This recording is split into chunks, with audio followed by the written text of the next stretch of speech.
Catus, Maximus here, this time with a review of the 3/8 standard handle SK Tuff Ratchet. This is called a hook spring, sometimes like a heart spring. This uses a block and pawl design.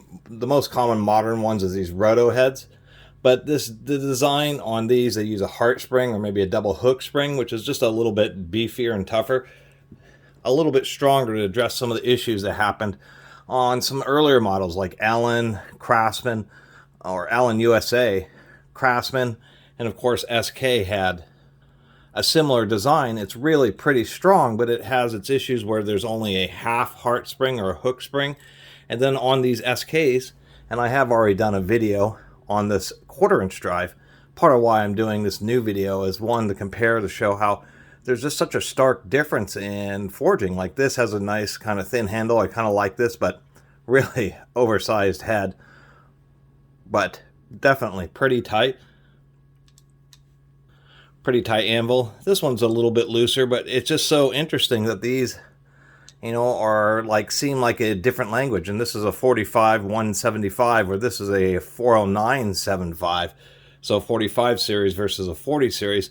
And I thought that was just so odd why the 3/8 ratchet just looks so much different than the Tuff 1/4 inch drive ratchet. The other issue with these SKs, at least on the 1/4 inch, is this screw that holds it all together did not have a shelf cut into it, so you can torque it down and it'll stay tight.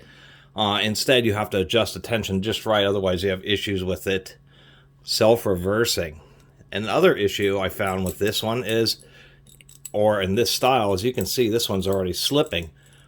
And if that's really just because of old grease, getting just a little bit too much friction, and so the pawl isn't able to seat properly. We're going to take it apart and address that. Otherwise, pretty decent ball detent. The swaging is pretty deep there, so it is held in place pretty good. But let's go ahead and knock this thing apart, and I'll show you what I'm talking about. I got some booger in there. So this indeed shares the same design. This is just a regular screw in a shelf or a bottoming screw. It will essentially only have threads cut in part of the way, and then there'll actually be a machine down area. It's a real special fastener. That way you can torque it all the way down, but it maintains a proper degree of spacing. So instead they use Loctite. Let's see if I can't get that out. And so this one is indeed upgraded. I believe this 1/4 inch one only had a hook spring. I may be incorrect. I probably should review the video. But this is the block and pawl design. It's really pretty simple. You just have this little pawl, and we can see that there's some pretty tacky grease in there, and that's why this isn't working properly. And that's really the big Achilles heel to these, is you really have to use sewing machine oil or some kind of light oil. I'm going to use this Prolong in there. When this grease gets just a little bit tacky, then this little spring can't pull the pawl. It just gets stuck on that grease, which is like a mild adhesive now, and just can't engage properly. But the design overall isn't too bad, except for that these springs can fatigue, and then you got to spend a bunch of time. So it's good to at least see it's a full heart spring. Half hook springs only have like one half of the heart, just has a hook there and then goes down like the old Allens and Craftsmans. So it's nice to see that they have a full heart, which just gives a bit more spring tension. And it is a pretty complicated spring. So anyway, this design is so good because you just have this absolutely massive pawl with a ton of teeth on it. And then when it engages, this block here just presses, and the harder it presses, the tighter it gets. And the back of the pawl, actually this one's looks pretty flat, but usually they have just a slight curve to them. So anyway, let me get this cleaned up. These SK ratchets, really this new generation that replaced their kind of tried and true design, which wasn't the strongest. This was actually a lot stronger design, but just marred by a couple oversights. One with the screw, and the other one was just this grease. I mean, look at this stuff. It's like stickum. I mean, no wonder this ratchet didn't work.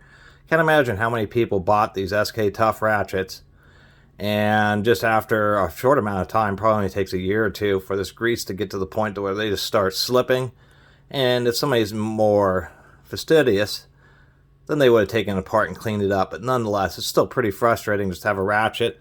Don't use it much, and after a couple years, the grease, the poor quality grease that they use, just hardens up and just makes it so the ratchet doesn't work at all. Kind of annoying. And I think these may have been the last of the US made ones too, although I'm not sure.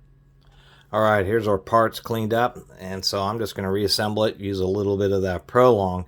And if anybody owns one of these or finds one of these, that's the first thing you want to do is take it apart and clean it all up and put on or put in some really light oil so you don't have these issues.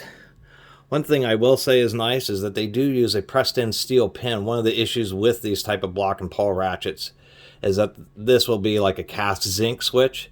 This one's actually steel. And it will just have a cast-in zinc, which is pretty soft, nub, and that nub will actually get worn out by the spring itself.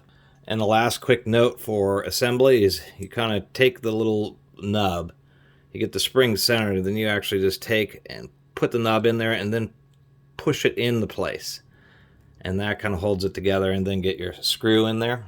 And when you put the screw in, you got to like tighten it down all the way and then back off just a little bit. You'll know you have it adjusted right because you put it in tight and then you back it off just a little bit so that the reverse lever really clicks nicely, but you still have it tight enough so there isn't the anvil wobble. And it went from a slipping ratchet, cleaning all that up so that pawl can seat properly. It was slipping and forward now, and I just went and tested this with quite a bit of torque. And it works absolutely fine now. Just perfect. I suspect a lot of people have been pretty disappointed with these SKs because of their issue where they start slipping and having those problems, and people just assume that it's not like the old SKs and got rid of them, when they're really not a bad ratchet as long as you have a little bit of knowledge and know how to adjust the screw properly and know that you have to clean all the grease out, and you can only use a lightweight oil to lube them up. But it does make them susceptible to, if you use them in very dirty environments, that dirt will get in there and once again will cause problems. Otherwise, it is a solid mechanism and pretty light back drag, that's for sure. Really light back drag. Fine tooth, and once again, when they're, working properly, they can be very strong, and you don't ever have to worry about any types of slipping at all. And then you just want to give them a run in, just to kind of get everything situated. Anyway, that's my little video about the 3/8 inch drive SK Tuff series ratchet. Really a good unit if it weren't for just a couple of oversights. Anyway, I really appreciate everybody who's been watching and subscribing, and if you haven't subscribed, please do. Till next time, Catus Maximus out.